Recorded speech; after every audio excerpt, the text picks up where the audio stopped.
আসসালামু আলাইকুম দর্শক, আপনারা সব ভালো আছেন? আল্লাহর রহমতে আমিও ভালো আছি। মাছ কিনে কুটে দিয়ে রেডি করে নিয়ে আসলাম। এই যে বিভিন্ন রকম সবজি দিয়ে একটা সবজি তরকারি হবে। এখন মাছে লবণ দিয়ে দিলাম, হলুদের গুঁড়ো,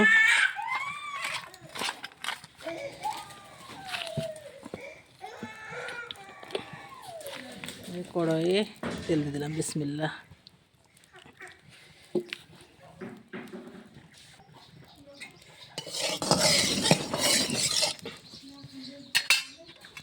বিসমিল্লাহ।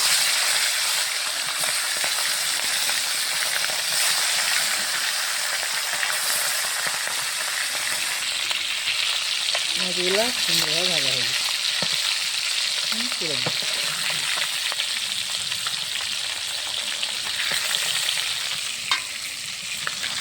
হ্যালো,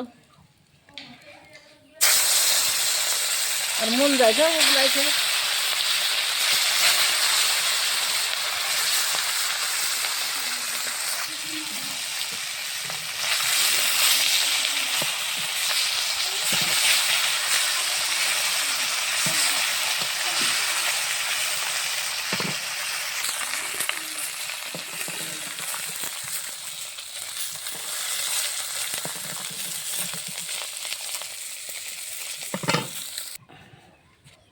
মাছ ভাজা তেলে পেঁয়াজ দিয়ে দিলাম,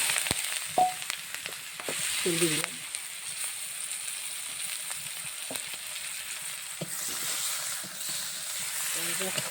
যে পেস্ট করা মশলা, পেস্ট করা মশলাটা ঢেলে দিলাম।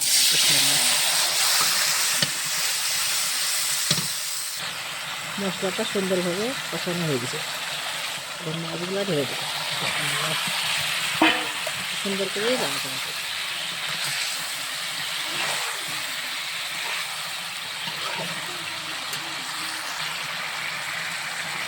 ঝোল হয়ে গেছে।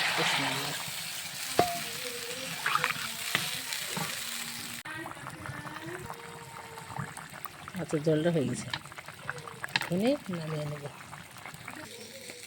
মাছ রান্না রেডি। ঝাল পেঁয়াজ কেটে নিয়েছি, রসুন ছেড়ে নিয়েছি, আলু, মটরশুঁটি, গাজর, বেগুন আর কফি, জিরে বাটা, আদা বাটা সব দেওয়া হবে। এই যে কড়াইয়ে ঝালটা ঢেলে দিলাম, তেল দিয়ে দিলাম,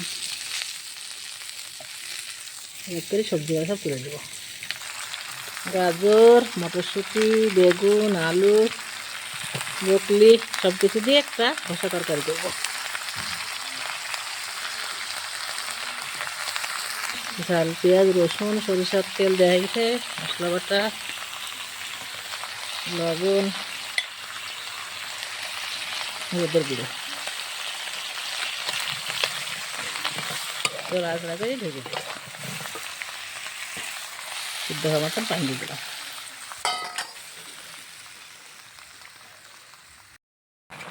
সমস্ত মশলা দিয়ে চাপিয়ে দিয়েছিলাম, একটু নাড়াচাড়া করে দেবো। পাঁচমিশালি সবজি সুন্দরভাবে ফুটছে। বোকলা, আলু, গাজর, মটরশুঁটি, বেগুন সমস্ত মশলা দিয়ে চাপিয়ে দিয়েছিলাম, সুন্দরভাবে ফুটে গেছে। একটু হলে ঢেলে নেব। মাছের ঝোলটা নামিয়ে নিয়েছি। এখন আমি এই শুকনো তরকারিটা নামিয়ে নেব। পাঁচমিশালি সবজি তরকারি একটু গোটা গোটাই রান্না করি। বিসমিল্লাহ। রান্না আমার রেডি। আপনারা পুরো ভিডিওটা দেখেন, লাইক কমেন্ট শেয়ার করেন, নতুন হলে আমার চ্যানেলটাকে সাবস্ক্রাইব করেন। এখন আমি জিরে ভাজার গুঁড়ো দিয়ে দেবো। সবাই ভালো থাকেন, সুস্থ থাকেন, সুন্দর থাকেন। আবার দেখা হবে নেক্সট ভিডিওতে। আল্লাহ হাফেজ।